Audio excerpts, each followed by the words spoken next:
తైలాభిషేకారాధన ప్రజలకు ముఖ్య గమనిక. దయచేసి ముందు రోజు ఎవరు ప్రార్థనకు రావద్దు. ఏ రోజు తైలాభిషేక ఆరాధనకు ఆ రోజు మాత్రమే రావలెను. గమనించగలరు.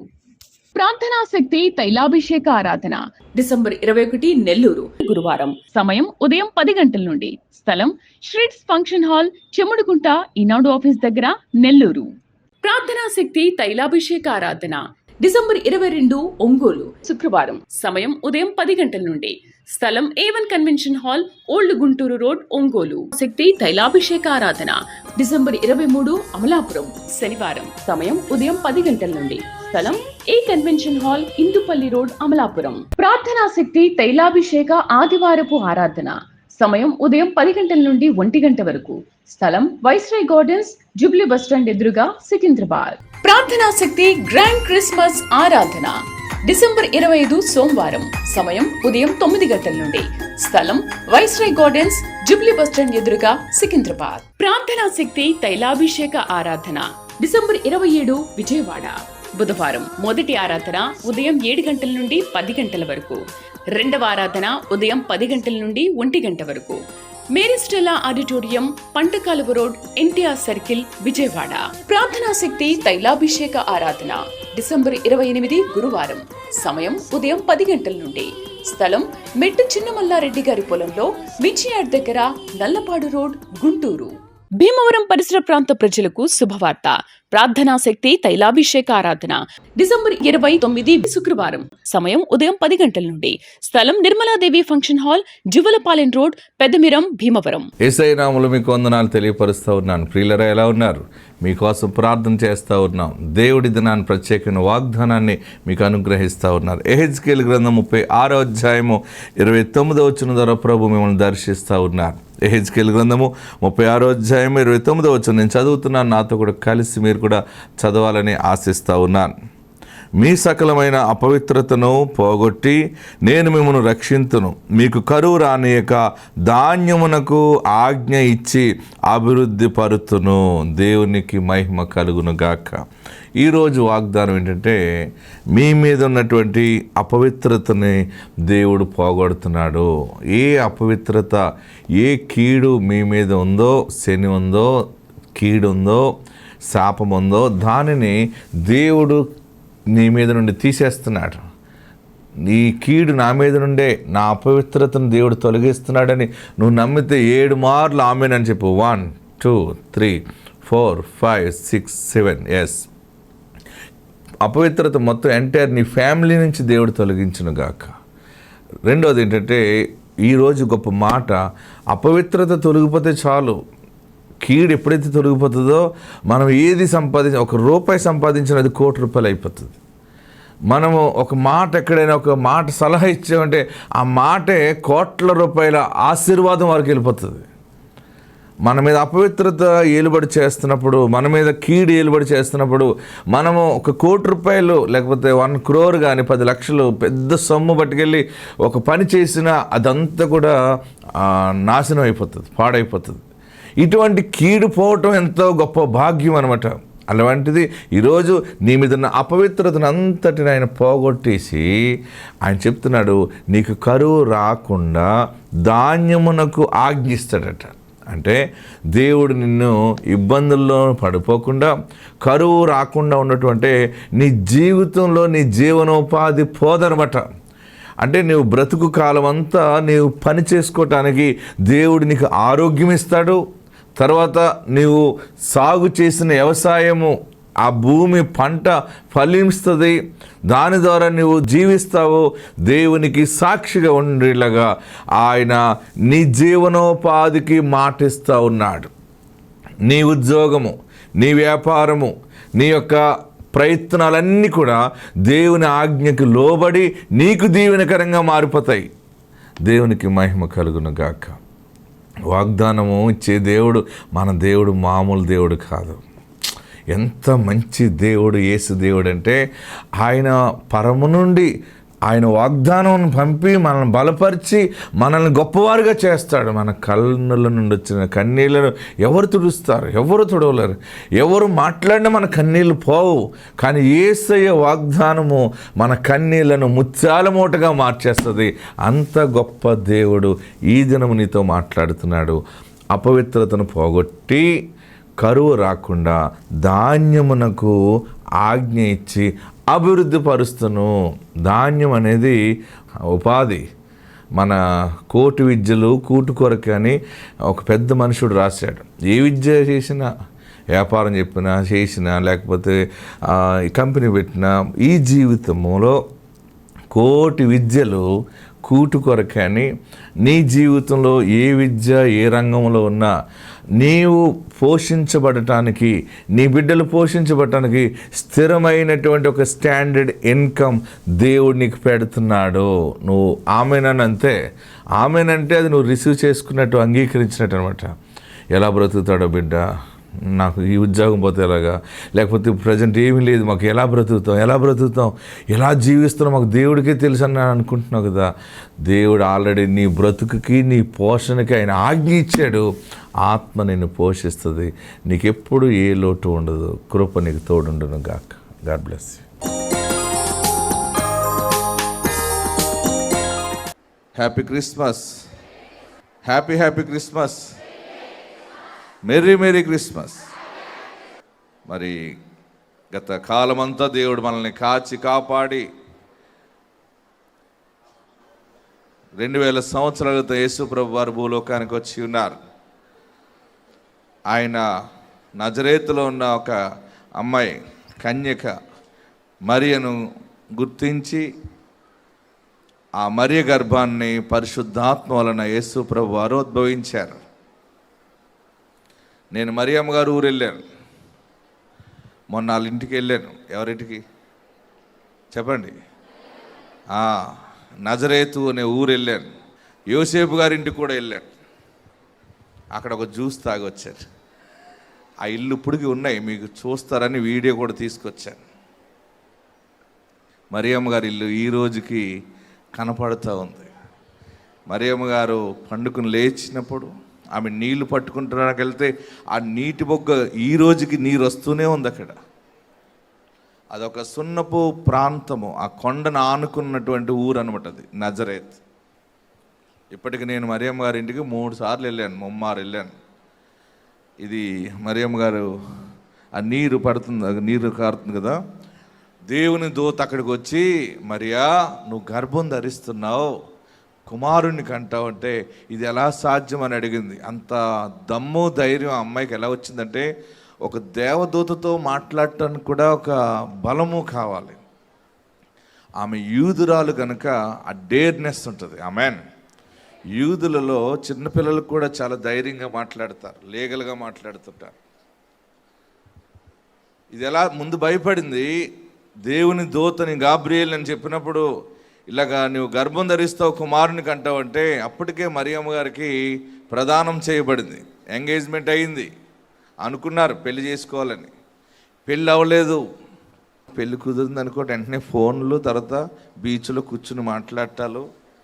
మనకు పెళ్ళి కుదిరితే ఎలాగుంటుంది? ఇప్పుడు నేను ఒక ఊర్లో సేవ చేయడానికి వెళ్తే కొత్తపేటలో, అక్కడ ఒక పాస్టర్ గారు కుదరక పెళ్ళి కుదిరింది. ఆయన చూశాను, బాగానే ఉంది. ఆ పెళ్ళి కుదిరిన తర్వాత రోజు, అప్పుడు ఎస్టీడీ బూతులుండి, రోజు 500 రూపాయలు 700 రూపాయలు బిల్లు వస్తూ ఉండేది దానికి. నేను అన్నాను, రోజు అంతంత బిల్లు ఎందుకు వస్తుంది నీకు అన్నాను. మాట్లాడుకుంటూ ఉండలేకపోతున్నాడండి అన్నాడు ఆయన. ఆయన ఒక పెద్ద ఆఫీసర్ కొడుకే. నేను అన్నాను, విస్తరించి మాట్లాడటం వల్ల దోషం ఉండక తప్పదన్నాడు. ఏం మాట్లాడుతున్నావు ఏంటంటే, చివరికి ఆ పెళ్లి దగ్గరికి వచ్చేటికి పెళ్లి చెడిపోయింది. ఆ పెళ్లి కూతురుని అడగమన్నారు నన్ను. నేను అడిగాను, అమ్మ ఎందుకు చెడిపోయింది, ఎందుకు వద్దంటారు మీరు? వాళ్ళు నన్ను అడగమన్నారమ్మా అని అడిగితే, అన్న వాళ్ళ అమ్మ మంచిది కదట, వాళ్ళ నాన్న ఎలాగట, వాళ్ళ తాత ఎలాగట, నీకు ఎవరు చెప్పారన్న? అన్నీ ఆ మనుషుడే చెప్పాడు. అంది. ఇలాగ ఉంటాయన్నమాట. విస్తరించి మాట్లాడటంలో నాశనం ఉంటుంది. ఇక్కడ మనకి ఎంగేజ్మెంట్లు చేసుకోవటం, మనం మాట్లాడుకోవటాలు, మనం ఫోటోషూట్ అని కూడా బయటికి వెళ్ళిపోతున్నారు ఇప్పుడు. ఏంటి ఇవన్నీ ఇప్పుడు ఉన్నాయి, అప్పుడు అలాంటివి లేవు. అప్పుడు మరియా ఎంగేజ్మెంట్ అయింది, ప్రదానం చేయబడింది, కానీ వారిద్దరూ కలిసి మాట్లాడుకోవటాలు అవి లేవు. ఎందుకంటే పరిశుద్ధుడు ఆమె గర్భములో ఉద్భవించుతూ ఉన్నాడు. ఆమెన్. మరి అడిగితే ఇది ఎలా సాధ్యమో, నాకు ఏ విధమైన రిలేషన్ నాకు లేదు కదా అంటే, గాబ్రియేలు దూత ఏం చెప్పాడంటే, సర్వోన్నతుని శక్తి నిన్ను కమ్ముకుంటుంది, పరిశుద్ధాత్మ వలన నువ్వు గర్భం ధరిస్తావు. ఇది సైన్స్కి పక్క విరుద్ధం. ఇది సైన్స్కి చాలా విరుద్ధం ఇది. కానీ సైన్స్ కూడా దీనితో సరిపోయే విధానం ఉండదు. ఏంటంటే ఇది పరిశుద్ధాత్మ కార్యము. ఆమెన్. హల్లెలూయా, హల్లెలూయా. ఏ సహవాసము సంబంధం లేని కన్యక గర్భం ధరించటం అనేది ఒక బలమైన వింత ఆశ్చర్యం ఇది. ఆమెన్. అందుకనే అది దైవ కార్యం అనబడింది. యేసు జన్మ పరిశుద్ధమైనది. ఆమె గర్భాన్ని ఆయన ఉద్భవించాడు. వెంటనే యోసేపు గారు ఇంటికి వెళ్ళాను, నేను చూశాను. ఆయన ఒక బల్ల మీద పడుకుని మనసంతా చెదిరిపోయి తలపట్టుకుని బాధపడుతున్నాడు. ఆ బల్ల కూడా ఇప్పటికీ ఉంది, ఆ మెట్టు ఇదిగో దీని మీద ఇక్కడ పండుకుని ఆ మనసు చెదిరిపోయిందనమాట ఆయనకి. పెళ్లి కాకముందు అమ్మాయి కన్సీవ్ అయిందని అందరూ చెప్తున్నారు, ఆమెను రహస్యంగా విడిచిపెట్టేయాలని అనుకున్నాడు ఆయన. అప్పుడు దేవుని దూత అక్కడికి వచ్చి, అనుమానం పెట్టుకోక పెళ్ళికొడుక, అది ఏ విధంగా వచ్చిందంటే పరిశుద్ధాత్మ వలన జరిగింది అని చెప్పినప్పుడు యోసేపు నమ్మి వెంటనే మరియ దగ్గరికి వెళ్ళి మరియకి సహకారిగా ఉన్నాడు. ఆ కన్య మరియ గర్భం ధరిస్తే తల్లి పాత్ర పోషించాడు యోసేపు, తండ్రి పాత్ర పోషించాడు యోసేపు. యోసేపు 9 మాసాలు నిండే వరకు మరియని చాలా జాగ్రత్తగా చూసుకున్నాడు. ఆ సమయంలో అక్కడ పరిపాలన చేస్తున్నటువంటి కైసర్ ఔగుస్తుకి జనాభా లెక్క రాయాలనేటువంటి ఒక ఆలోచన పరిశుద్ధాత్ముడు కలగజేశాడు. అప్పుడు వారందరికీ కైసర్ ఔగుస్తు చెప్పాడు అనమాట, మీరందరూ కూడా పల్లెల్లో ఉన్న వాళ్ళారా, మీరు మెయిన్ హెడ్ క్వార్టర్కి వచ్చేయండి. ఎక్కడెక్కడ వారికి హెడ్ క్వార్టర్స్ ఉన్నాయో ఆ ప్రాంతాలకి చిన్న చిన్న పల్లెల నుండి, గూడాల నుండి రావటం జరిగింది. అప్పుడు గలిలయ దగ్గర ఉన్నటువంటి నజరేతులో ఈ మరియను తీసుకుని యోసేపు బెత్లెహేముకి వచ్చాడు. హల్లెలూయా, హల్లెలూయా.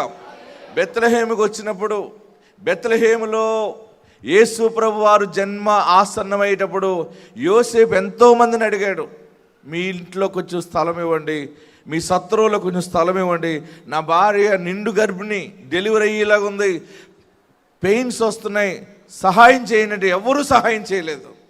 అప్పుడు చివరికి ఊరు చివరిన ఉన్నటువంటి పశువుల పాకలోకి తీసుకుని వెళ్ళటం జరిగింది. అక్కడ యేసు ప్రభు వారు ఉద్భవించారు. హల్లెలూయా. కన్య మరియ గర్భము ధరించింది మరియ నజరేతులో. ఆయన ఉద్భవించింది బెత్లెహేములో. బెత్లెహేములో ఈ చరిత్రను చాలా లోతుగా అధ్యయనం చేస్తే బెత్లెహేములో యేసు ప్రభు వారు పశువుల పాకలో పుట్టిన స్థలాన్ని నేను దర్శించాను, చూశాను. కనుక చాలా హిస్టరీ నేను సేకరించుకున్నాను. ఏంటంటే అక్కడ బెత్లెహేములో యేసు ప్రభు వారు ఎందుకు పుట్టారంటే, ఏదేను తోట చేసి దేవుడు ఆ ఏదేను తోటలో గీహోన్ అనే నది దగ్గరలో తూర్పున మొదటగా దేవుడు ఆదామును చేశాడు. ఎవరిని చేశాడు? ఆదామును చేశాడు. దేవుడు చేసిన తోట చిన్నదేం కాదు, అది ఇరాక్ నుండి అలాగా పాకి ఉందన్నమాట. పెద్ద తోట అది. దేవుడు చేసిన తోట పెద్దదని అంటానికి కారణాలు ఏంటంటే, తోటను తడపటానికి పెద్ద నది అందులో నుంచి వచ్చింది. ఎందులో నుంచి వచ్చింది? తోటను తడపటానికి ఒక నది వచ్చేది, అది 4 శాఖలుగా విడిపోయింది. అందులో ఒక శాఖ తూర్పుగా వెళ్ళింది. ఆ తూర్పుగా వెళ్ళినటువంటి ఆ శాఖ, ఆ నది ఒడ్డున దేవుడు నరుణ్ణి తయారు చేసి జీవవాయువును వదిలి నరుడు జీవాత్మయ్యేలాగా చేశాడు. ఆ ప్రాంతము కరెక్ట్గా ఐడెంటిఫై చేస్తే అది బెత్లెహేముకి వచ్చింది. ఆమెన్. హల్లెలూయా. దేవుడు మొట్టమొదటిగా అక్కడ ఆదామును చేశాడు.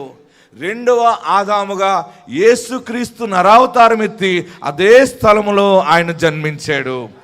మరలా మూడవ ఆదాముగా మెస్సయ్యగా రాబోతా ఉన్నాడు. మళ్ళీ అదే స్థలానికి ఆయన రాబోతా ఉన్నాడు. యేసు గొప్పవాడు. ఆమేన్. హల్లెలూయా, హల్లెలూయా, హల్లెలూయా. మొదటి ఆదామును అక్కడ తయారు చేసి ఆ ఆదాముకు అక్కడే గాయము చేశాడు. రెండవ ఆదాముగా యేసు భూలోకానికి వచ్చి అక్కడే ఆయన గాయపరచబడ్డాడు. ఆ గాయముల ద్వారా కార్చిన రక్తం ద్వారా చెడిపోయి పాపములో ఉన్న మనందరినీ మరలా ఏదేను తోటనే ఆ పరిశుద్ధతలోనికి మనల్ని ఆయన మరలా ఆహ్వానిస్తూ ఉన్నాడు. నమ్మిన వాళ్ళందరూ గట్టిగా చప్పటి కొట్టి ప్రభువును స్తుతించాలి. ఆయన గాయపరచబడ్డాడని, ఆయన రక్తము కార్చాడని, ఆయన నా దేవుడని ఎవరైతే అంగీకరిస్తారో వారందరినీ పట్టుకుని పైకి తీసుకెళ్ళిపోవటానికి రెండవ రాకడలో యేసు భూలోకానికి రాబోతా ఉన్నాడు. హల్లెలూయా, హల్లెలూయా. యేసు మేఘాల మీద వస్తూ ఉన్నాడు. అందుకని ఈ సువార్త చెప్పటానికి మీ అందరికీ తైలముతో ప్రార్థన చేసేది, అద్భుతాలు చేసేది. ఎందుకంటే ఆయన మూడవ ఆదాముగా రాబోతా ఉన్నాడు. రెండవ ఆదాము నా యేసు అని నువ్వు నమ్మగలిగితే, ఆ గాయములో నుండి నేను వచ్చేనని నువ్వు నమ్మగలిగితే ఆయన బిడ్డ అయిపోతావు అంతే. మొదటి ఆదాముకి దేవుడు ఏం చేశాడు? ఆయన ఆదికాండం 2:8 ఆయన నరుణ్ణి నిర్మించాడు, బొమ్మను చేశాడు, జీవవాయువును ఊదాడు, నరుడు జీవాత్మ అయిపోయాడు. ఆ తోటలో ఆయనకు పండుకోబెట్టి ఆపరేషన్ చేశాడు. ఆయన ఒక ఎముకను, పక్కటి ఎముకలు ఒక ఎముకను తీశాడు. ఎముకని తీసి ఏం చేశాడు? ఆయన స్త్రీగా నిర్మించాడు. కాసేపు ఉన్నాక ఆదామును లెగ్గొట్టి ఈమెకి పేరు పెడతావా, ఏంటి సబ్జెక్ట్ చెప్పు అంటే ఆదాము అన్నాడు, నా ఎముకలలో ఎముక. ఏమన్నాడండి? మీరందరూ ఇప్పుడు ఆలోచన చేశారా? ఆయన పండుకున్నాడు. ఎవరు? ఆదాము పండుకున్నాడు. ఆపరేషన్ దేవుడు చేశాడు. చేసిన తర్వాత ఆ మత్తు వదిలిపెట్టేటప్పటికి అక్కడ స్త్రీగా ఉంటే ఆయనకు ఆపరేషన్ అయిందని, ఎముక తీసేయడని, ఆ ఎముక ఆయనదని ఎవరు చెప్పారు ఆదాముకి? ఎప్పుడన్నా ఆలోచన చేశారా? ఆయనకి పరిశుద్ధాత్ముడు బయలుపరిచాడు. ఆమేన్. హల్లెలూయా. ఎవరు బయలుపరిచారు? ఆయనకి పరిశుద్ధాత్ముడు బయలుపరిచాడు.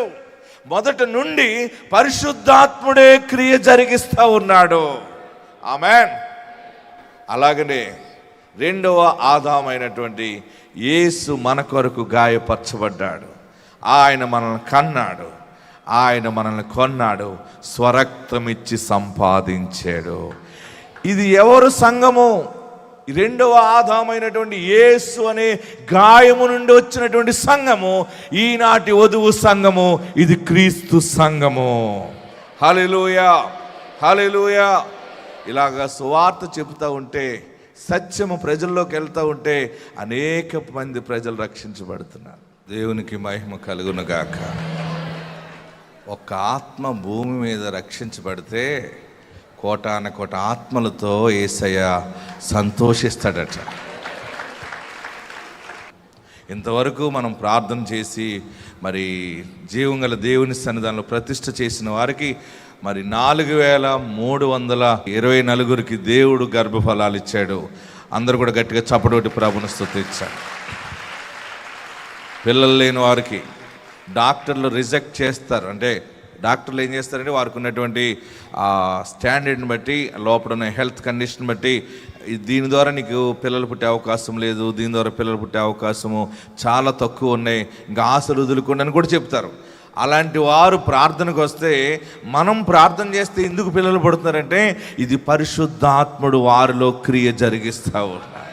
హల్లెలూయా. మొన్న ఒక ఆమె వచ్చి ఎక్కెక్కబడి ఏడుస్తుంది. ఏమ్మా అన్నాను, నా యూట్రస్లో బుడగలు ఉన్నాయంటండి, పిల్లలు పుట్టరంటండి అంది. నేను అన్న ఎన్ని బుడగలు ఉన్నాయని చెప్పారు అన్నాను. ఏమేమి ఉన్నాయి? చాలా ఉన్నాయంటండి అంది. ఎవరు చెప్పారు అన్నాను. డాక్టర్ గారు చెప్పాడు. నేను అన్నాను, అన్ని బుడగల్లో ఒక బుడగని బుడ్డోడుగా చేస్తాడు పరిశుద్ధాత్ముడు, ఆయన దేవుడు. ఆమేన్. హల్లెలూయా. ఓ బుడగను బుడ్డిదానిలో చేసాడు అనుకోండి, ఒక ఆడబిడ్డని ఒక మగబిడ్డని. మనకు బుడగలున్నా ఏమున్నా రోగాలు 1000 రోగాలున్నా ఆయన ఆత్మ నిన్ను తాకగా నువ్వు హీల్ అయిపోతావు, గర్భం ధరిస్తావు. ఇది పరిశుద్ధాత్మ కార్యము. క్రిస్మస్ అనేటువంటి ఈ పండుగ ఆరాధనలో పెద్ద పాత్ర పోషించిందంతా కూడా మెయిన్ పాత్ర పోషించింది పరిశుద్ధాత్ముడే. ఆమెన్. అందుకనే మనం ఎందుకు పనికి రాకపోయినా కానీ పరిశుద్ధాత్ముడు మనల్ని ఎన్నుకుంటూ ఉన్నాడు. మనం బిడ్డలను కనే ఆరోగ్యం మనకు లేకపోయినా పరిశుద్ధాత్ముడు మనకు బిడ్డలను ఇస్తాడు. మనము గొప్ప స్థితికి ఎదిగే వారము కాకపోయినా, అట్టి అర్హత క్వాలిఫికేషన్ మనకు లేకపోయినా మనల్ని తలగా నియమిస్తాడు. ఇదే పరిశుద్ధాత్మ కార్యము. హల్లెలూయా, హల్లెలూయా. మనం ఎవరిని నమ్మనవసరం లేదు, మనం ఎవరు చేతులు పెట్టినా పర్లేదు, ఎవరున్నా లేకపోయినా యేసు అనే ఒక దైవ కుమారుడు ఉంటే చాలు. ఆమెన్. ఆయన ఏం చేస్తాడంటే దరిద్రాన్ని దీవెనగా మార్చేస్తుంది ఆత్మ. అంతే. మన దుఃఖము ఎంత ఏడుస్తున్నావో, ఎంత ఏడ్చావో నీ ఏడుపు నీకు తెలియదు, కానీ ఎన్ని సమయాలు నీలో నువ్వు కుమిలిపోయి ఏడ్చావో అదంతా ఆయన బుడ్డిలో ఉంటుంది. ఆయన కృప ఆత్మ దాన్ని తాకిన వెంటనే ఆ కన్నీళ్ళన్నీ ముత్యాల మూటగా మారి ఒక్కొక్క సాక్ష్యం బయటకు వస్తానే ఉంటుంది. ఇదే దేవుని ఆత్మ కార్యము. ఆమేన్, హల్లెలూయా. అందరూ కూడా ఎక్కడ ఉన్నవారు అక్కడ లేచి నిలబడి 2 చేతులు ఆకాశం వైపు చాపి, ఏ పనులు ఆగిపోయినాయి, ఎక్కడ దరిద్రం, ఎక్కడ దుఃఖము, ఎక్కడ అవమానము, ఎక్కడ రోగము, ఈరోజు తలలు పైకెత్తి కళ్ళు మూసుకుని నీ దేవుడని యెహోవా, నీ పరిశుద్ధుడని యేసు ఆ శాపమును ఆశీర్వాదముగా చేశాను. నీ మనసులో ఏది ఉంటే దానికి విరుద్ధంగా ఏది జరిగిందో, నాకు ఇలా జరిగితే నేను ఇలాంటి మొదటగా స్థలం కొట్టాను, అది ఇల్లు కడతాను, నాకు ఇలా జరిగితే నా వ్యాపారం సక్సెస్ అవుతే, నా ఆలోచన, నాకు ఉద్యోగం వస్తే, నా ఆలోచన స్థిరపడితే, నాకు ఈ పెళ్లి జరిగితే, లేకపోతే నేను ఇది కొంటే ఇలా జరిగితే బాగుంటుంది అని అనుకునే కొలది ఎంత దిగజారిపోయావో, ఆ దిగజార్చిన శాపము, ఆ పాపము, ఆ దోషమును దేవుడు యూటర్న్ చేసి దానిని ఆశీర్వాదంగా మారుస్తున్నాడు. దానిని ఆయన బ్లెస్ చేస్తున్నాడు. నీ అప్పులను ఐశ్వర్యంగా మారుస్తున్నాడు. కన్నీళ్లను ముత్యాలుగా మారుస్తాడు. ఆయన యేసు, ఆయన యేసు, యేసు అనే దైవ నరుడు, రక్షకుడు మీ కొరకు పుట్టి ఉన్నాడు.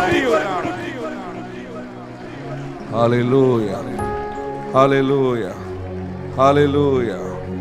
అందరూ కూడా నమస్కరించండి, చేతులు జోడించండి. నిన్నే పూజిస్తాను యేసయ్య, నిన్నే ప్రేమిస్తాను యేసయ్య. నాకు నువ్వు కావాలి, నువ్వు ఉంటే చాలు బాబు, నీ మాట చాలయ్యా, ఇంక నాకేమొద్దు. నువ్వు ఉన్నావు కదా, ఏది జరగకపోయినా ఆత్మ ద్వారా జరిగిస్తావు, ఆత్మ ద్వారా జరిగిస్తావు. నీ ఆత్మ కార్యాలు గొప్పవే. హల్లెలూయా. నిన్నే పూజింతును. నమస్కరించి తలలు పైకెత్తి నిన్నే పూజిస్తానయ్యా. ఒక బలమైన బహుమానం ఈరోజు మరొకటి దేవుడికి ఇచ్చాడు. ఆ శాపమును ఆశీర్వాదముగా చేసేను. చేస్తానన్నది కాదు, చేసాడంతే. ఎప్పుడో జరగడం కాదు, జరిగింది. ఇంకా నీ బ్రతుకు నమ్మగలిగితే పరలోక ఆనందాన్ని అనుభవిస్తాం. అందరం ప్రార్థనలో ఉందాం. దేవా, నా కొరకు రక్తాన్ని కార్చేవా, నా కొరకు బలైపోయావుగా. నీ ప్రేమ ఎంత గొప్పది బాబు. నిన్ను విడిచి బతకగలనా, నిన్ను విడిచి ఉండగలనా? నీ పూజ చేస్తాను, నిన్నే ప్రేమిస్తాను, నీలో నేను జీవిస్తాను బాబని. అందరూ ప్రార్థన పూర్వకంగా ఉండండి. అందరూ మనం ప్రార్థనలో ఉందాం. హల్లెలూయా, హల్లెలూయా, హల్లెలూయా, హల్లెలూయా. తైలాభిషేకారాధన ప్రజలకు ముఖ్య గమనిక. దయచేసి ముందు రోజు ఎవరు ప్రార్థనకు రావద్దు. ఏ రోజు తైలాభిషేక ఆరాధనకు ఆ రోజు మాత్రమే రావలెను. గమనించగలరు. ప్రార్థనాశక్తి తైలాభిషేక ఆరాధన డిసెంబర్ 21 నెల్లూరు, గురువారం. సమయం ఉదయం 10 గంటల నుండి. స్థలం శ్రీట్స్ ఫంక్షన్ హాల్, చెముడుగుంట, ఈనాడు ఆఫీస్ దగ్గర, నెల్లూరు. ప్రార్థనాశక్తి తైలాభిషేక ఆరాధన డిసెంబర్ 22 ఒంగోలు శుక్రవారం. సమయం ఉదయం 10 గంటల నుండి. స్థలం A1 convention hall, old Guntur road, Ongole. శక్తి తైలాభిషేక ఆరాధన డిసెంబర్ 23 అమలాపురం శనివారం. సమయం ఉదయం 10 గంటల నుండి. స్థలం A convention hall, Indupalli road, Amalapuram. ప్రార్థనా శక్తి తైలాభిషేక ఆదివారపు ఆరాధన సమయం ఉదయం 10 గంటల నుండి 1 గంట వరకు. స్థలం వైస్రాయ్ గార్డెన్స్, జూబ్లీ బస్టాండ్ ఎదురుగా, సికింద్రాబాద్. ప్రార్థనా శక్తి గ్రాండ్ క్రిస్మస్ ఆరాధన డిసెంబర్ 25 సోమవారం. సమయం ఉదయం 9 గంటల నుండి. స్థలం వైస్రాయ్ గార్డెన్స్, జూబ్లీ బస్టాండ్ ఎదురుగా, సికింద్రాబాద్. ప్రార్థనా శక్తి తైలాభిషేక ఆరాధన డిసెంబర్ 27 విజయవాడ బుధవారం. మొదటి ఆరాధన ఉదయం 7 గంటల నుండి 10 గంటల వరకు. రెండవ ఆరాధన ఉదయం 10 గంటల నుండి 1 గంట వరకు. Mary Stella auditorium, పంటకాలువ road, NTR circle, Vijayawada. ప్రార్థనా శక్తి తైలాభిషేక ఆరాధన డిసెంబర్ 28 గురువారం. సమయం ఉదయం 10 గంటల నుండి. స్థలం మెట్టు చిన్నమల్లారెడ్డి గారి పొలంలో, విజయాడ్ దగ్గర, నల్లపాడు రోడ్, గుంటూరు. భీమవరం పరిసర ప్రాంత ప్రజలకు శుభవార్త. ప్రార్థనా శక్తి తైలాభిషేక ఆరాధన డిసెంబర్ 29 శుక్రవారం. సమయం ఉదయం 10 గంటల నుండి. స్థలం Nirmaladevi function hall, Juvalapalem road, Peddamiram, Bhimavaram.